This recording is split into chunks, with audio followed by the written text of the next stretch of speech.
কি পালো নেক্সট পালো আমি crystalline solid and amorphous solid না সো ক্রিস্টালাইন সলিড আমি গম পালো কি অ্যামরফাস সলিড আমি কি গম পালো এতিয়া আমাৰ গ্লাছক আমি কি বুলি কওঁ সিউডো সলিড বা সুপাৰকুলেট লিকুইড বুলি কওঁ কিয় আমি অতি শীতলীকৃত তৰল নাই বা হোৱা কঠিন পদাৰ্থ বুলি কওঁ সো মোস্ট ইম্পৰ্টেন্ট কোৱেশ্চন লিখা why glass is called pseudo solid or supercooled liquid किया ग्लासक किया ग्लासक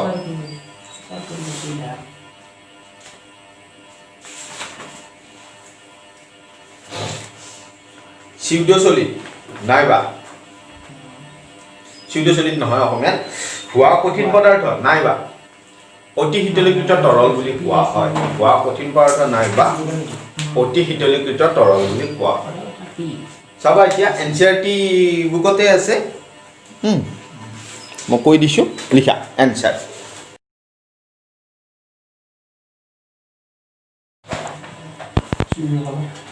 এতিয়া আমি কোৱেশ্চনটো কৰিছিলো কি কিয় গ্লাছক pseudo solid নাইবা সুপাৰকুলেট লিকুইড বুলি কোৱা হয় why glass is called supercooled liquid or pseudo solid so গ্লাছক আমি amorphous solid বুলি কি কাৰণে কওঁ amorphous solid গ্লাছ হৈছে আমাৰ amorphous solid আমি amorphous solid আৰু crystalline solid ৰ ডিফাৰেন্স পাইছো হয় so গ্লাছক amorphous বুলি কোৱাৰ কাৰণটো দেখাত আমি গ্লাছ amorphous যেন solid যেন পাওঁ কিন্তু amorphous কি কাৰণ যেতিয়া গ্লাছ বনোৱা হয় প্ৰথমতে গ্লাছবোৰ কি কৰা হয় গ্লাছৰ যি কম্পোজিশন আছে যিবোৰ আমাৰ মেটেৰিয়েলছ সেইবোৰ আমি হাই টেম্পাৰেচাৰত কি কৰো মেল্ট কৰো গলিত অৱস্থাত কৰো তাৰ পিছত কি কৰো একেবাৰে ঠাণ্ডা হ'বলৈ দিও সো একেবাৰে ঠাণ্ডা হ'বলৈ দিয়াৰ কাৰণে কি হয় লাহে লাহে আমাৰ এই পোৰশনবোৰ কি কৰে বৈ আহে লাহে লাহে আমাৰ পোৰশনবোৰ কি কৰিব লাহে ফ্লো কৰিব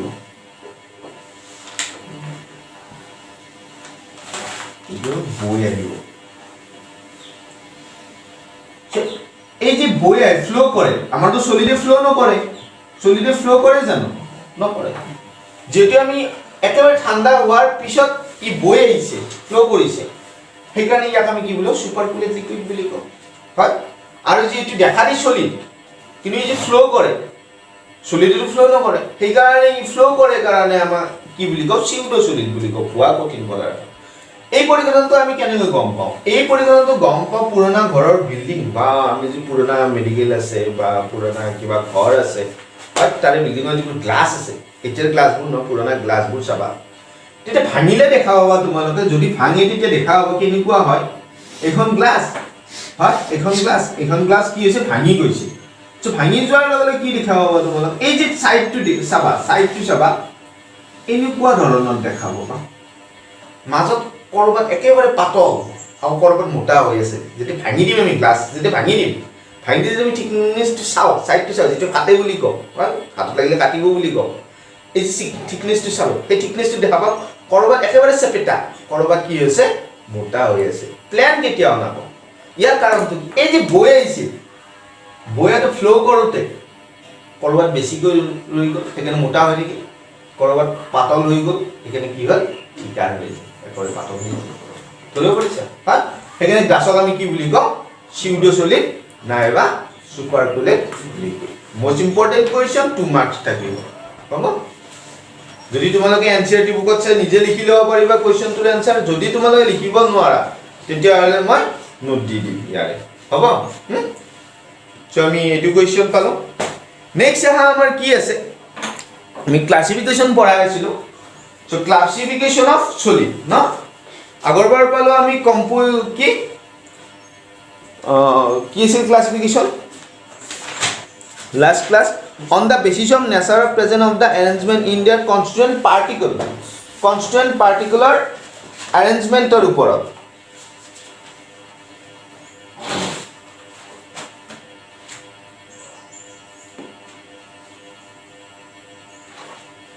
so আমি আগৰবাৰ পালো কনস্টিটিউয়েন্ট পাৰ্টিকুলাৰ অ্যাৰেঞ্জমেন্টৰ ওপৰত বেস কৰি আমি দুটা টাইপস পাওঁ এটা হ'ল ক্ৰিস্টালাইন সলিড আৰু অ্যামৰফাস সলিড এইবাৰ আহিব ইন্টাৰমলিকুলাৰ ফোৰ্সৰ ওপৰত বেস কৰি আমি চাৰি প্ৰকাৰৰ পাওঁ লিখা on the basis of intermolecular force, on the basis of intermolecular force,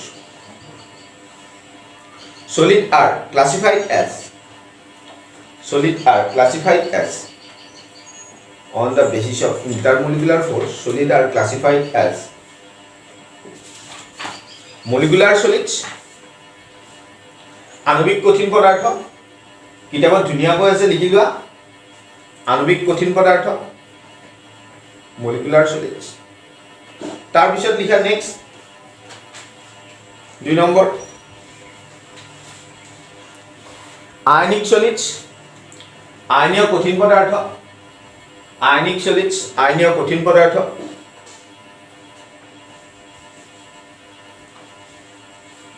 তাৰপিছত লিখা মেটালিক solids, ধাতৱীয় কঠিন পদাৰ্থ, ধাতৱীয় কঠিন পদাৰ্থ। তাৰপিছত লিখা কোভেলেন্ট এণ্ড নেটৱৰ্ক solids, সহযোগী কঠিন পদাৰ্থ আছে নেকি অসমীয়াত? সহযোগী কঠিন পদাৰ্থ, কোভেলেন্ট এণ্ড নেটৱৰ্ক solids।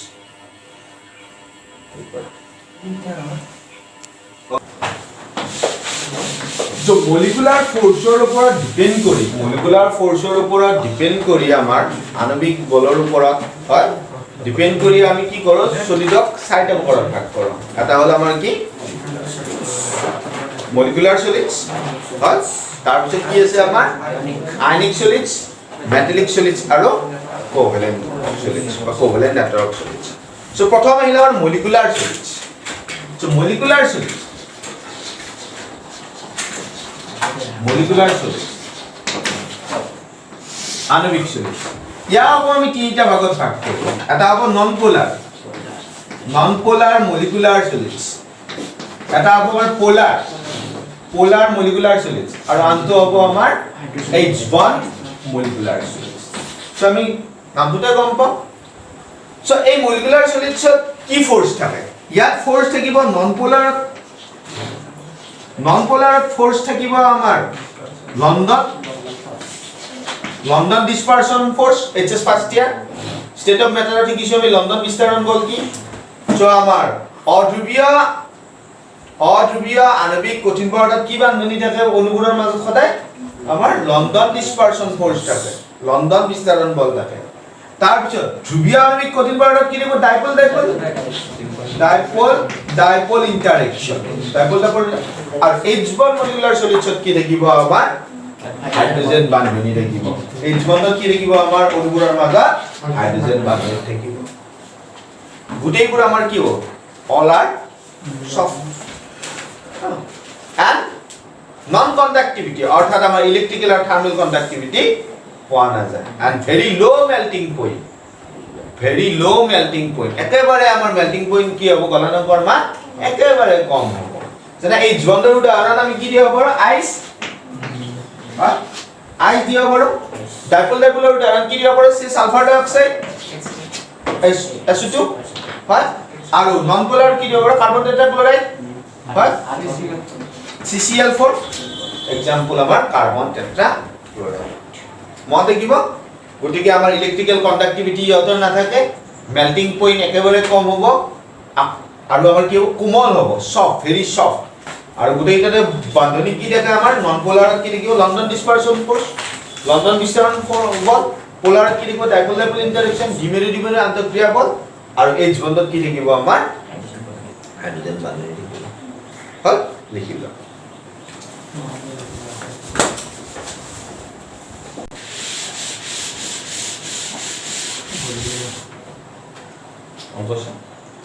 এবার চাবা নেক্সট আমার, আমি এবার কি পালো? মলিকুলার সলিডস গল আয়নিক সলিডস। আচ্ছা আয়নিক সলিডস যদি কোৱাৰ লগে লগে আমি গম পাম আয়নিক সলিডস কি ফোৰ্স থাকিব? আমাৰ আয়নিক সলিডস বুলি কোৱাৰ লগে লগে আমি গম পাম Coulomb force, Coulomb force of attraction হয়, ইলেকট্রোস্ট্যাটিক ফোর্স অফ অ্যাট্রাকশন, স্থিতিবৈদ্যুতিক বল। কুলম্ব বল বা কি থাকিব? সদায় স্থিতিবৈদ্যুতিক বল থাকিব হয়। সো আয়নিক সলিডস বুলি কোৱাৰ লগে আমি কুলম্ব ফোৰ্স থকা বুলি গম পালো। তাৰমানে কুলম্ব ফোৰ্স আছে, স্থিতিবৈদ্যুতিক বল আছে, মানে কি? কন্টাক্ট ইলেক্ট্ৰিসিটি। কিন্তু কন্টাক্ট ইলেক্ট্ৰিসিটি হলে সলিড স্টেটত কন্টাক্ট নকৰে। ক'ত কৰিব? হলে কন্টাক্ট ইলেক্ট্ৰিসিটি মলটেন ষ্টেট আমি সদায় গলিত অৱস্থাতে আমি বিদ্যুতৰ কুপৰিবাহী পাম কঠিন অৱস্থাত বিদ্যুতৰ কি হ'ব কুপৰিবাহী ফৰ এক্সাম্পল NaCl যদি আমি সলিড ষ্টেটত ইলেক্ট্ৰিচিটি পাস কৰিব চাও না যায় পাস নকৰে কিন্তু যদি জলীয় বাষ্প থাকে অলপ লিকুইড হৈ থাকে তেতিয়া কিন্তু পাস হ'ব আৰু যদি আমি সলিউশন বনাই পাস কৰিব চাও তেতিয়া তো ক'বই নালাগে হ্যাঁ সো আমাৰ কি হয় সদায় সলিড ষ্টেটত ইলেক্ট্ৰিচিটি পাস নকৰে ক'ত কৰিব সদায় গলিত অৱস্থাত ইন মলটেন ষ্টেট আছে দে আৰ কি সফট নহয় হাৰ্ড হ'ব দে আৰ হাৰ্ড বাট ব্ৰিটেল হাৰ্ড ব্ৰিটেল মিন্স কি কঠিন হয় কিন্তু আমি কি কৰিব পাৰো নাইফেৰে ধুনীয়াকৈ কাটিব পাৰো চুনুকা বুলি কৈছে না পকাচপৰা হাৰ্ড হয় নে নহয় হয় কিন্তু আমি নাইফেৰে কি কৰিব পাৰো কাটিব পাৰো নে নহয় কাটিব পাৰো তাক আমি কি বুলি কওঁ হাৰ্ড বাট ব্ৰিটেল হৈছে মন থাকিব NaCl তাৰ পিছত আমাৰ কি আহিল নেক্সট আমি কি পাম আয়নিক সলিডৰ পিছত এবাৰ আহিব আমাৰ মেটালিক সলিড সো মেটালিক সলিডৰ ক্ষেত্ৰত কি বল থাকিব metallic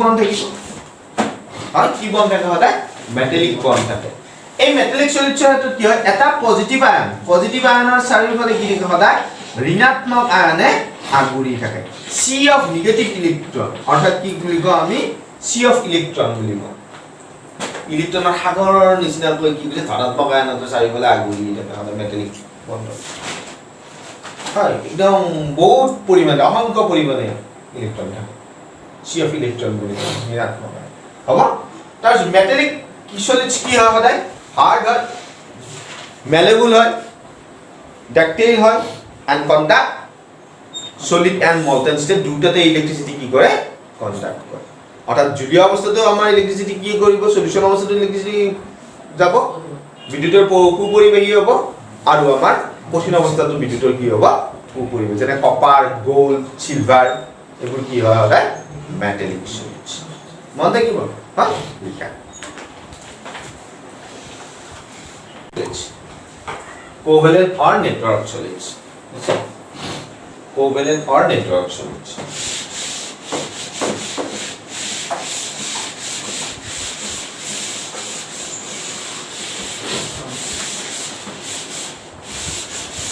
covalent or network solids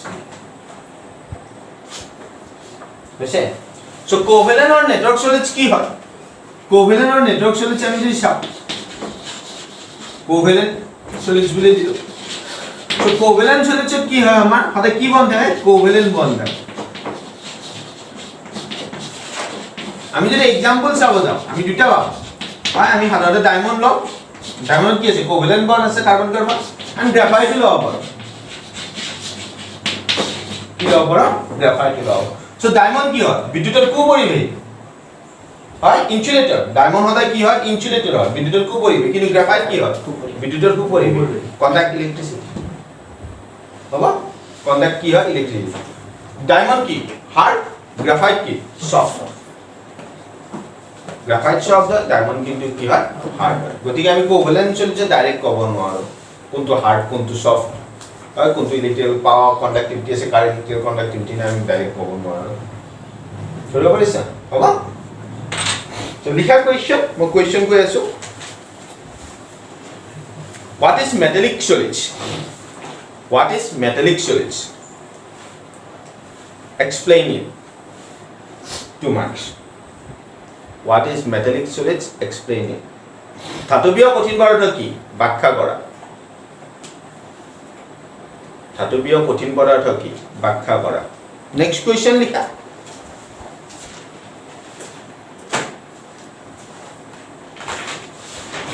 Why? Ionic solids do not conduct electricity in solid state. কিয় আয়নীয় কঠিন পদাৰ্থ কঠিন অৱস্থাত বিদ্যুতৰ পৰিবহন নকৰে Why ionic solids do not conduct electricity at solid state? কিয় আয়নীয় কঠিন পদাৰ্থ কঠিন অৱস্থাত বিদ্যুৎ পৰিবহন নকৰে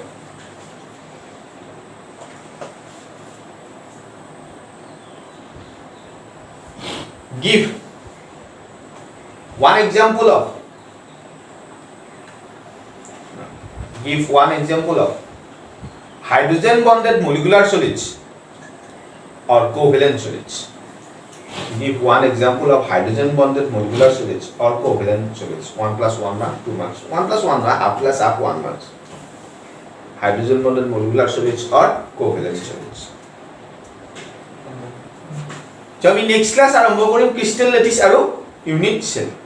Crystal lattice কি আৰু unit cell. ক্লাছটো মিছ নকৰিবা। Next class যদি আমি crystal lattice আৰু unit cell ক্লাছটো বুজি নাপাম তেতিয়াহ'লে আমি আৰু বাকি solid বাদ দিবই লাগিব। গোটেই প্ৰবলেম ইয়ানে গুচি যাব। এটা প্ৰবলেমো কৰিব নোৱাৰে। গতিকে আমি নেক্সট ক্লাছ মিছ কৰিব নোৱাৰো। ইউনিট চেল ক্লাছ কৰিবই লাগিব। তেতিয়া আমি solidৰ প্ৰবলেম কৰিব পাৰিম। হা পৰীক্ষাত এটা প্ৰবলেম আহিব 2 মাৰ্কছৰ এক্সামত ফাইনেল এক্সাম সো আমি জানিব লাগিব প্ৰবলেম কৰিব। গতিকে ক্ৰিষ্টেল লেটিছ আৰু ইউনিট চেল কৰাম নেক্সট ক্লাছ। হ'ব আজিৰ কাৰণে মৰমৰ ছাত্ৰ-ছাত্ৰীসকল মই এতিয়া ভিডিঅ'ত আপলোড কৰোঁতে তোমালোকৰ পৰা ভালেখিনি সাহৰি পালোঁ। ইয়াৰ পৰা মই এনকাৰেজ হৈছোঁ, মই অনুপ্ৰাণিত হৈছোঁ। গতিকে মই আৰু ভিডিঅ' বনাম। গতিকে তোমালোকৰ পৰা যাতে সাহৰি পাই থাকোঁ তাৰ বাবে তোমালোকে কমেণ্ট কৰিবা, লাইক কৰিবা, ছাবস্ক্ৰাইব কৰিবলৈ নাপাহৰিবা।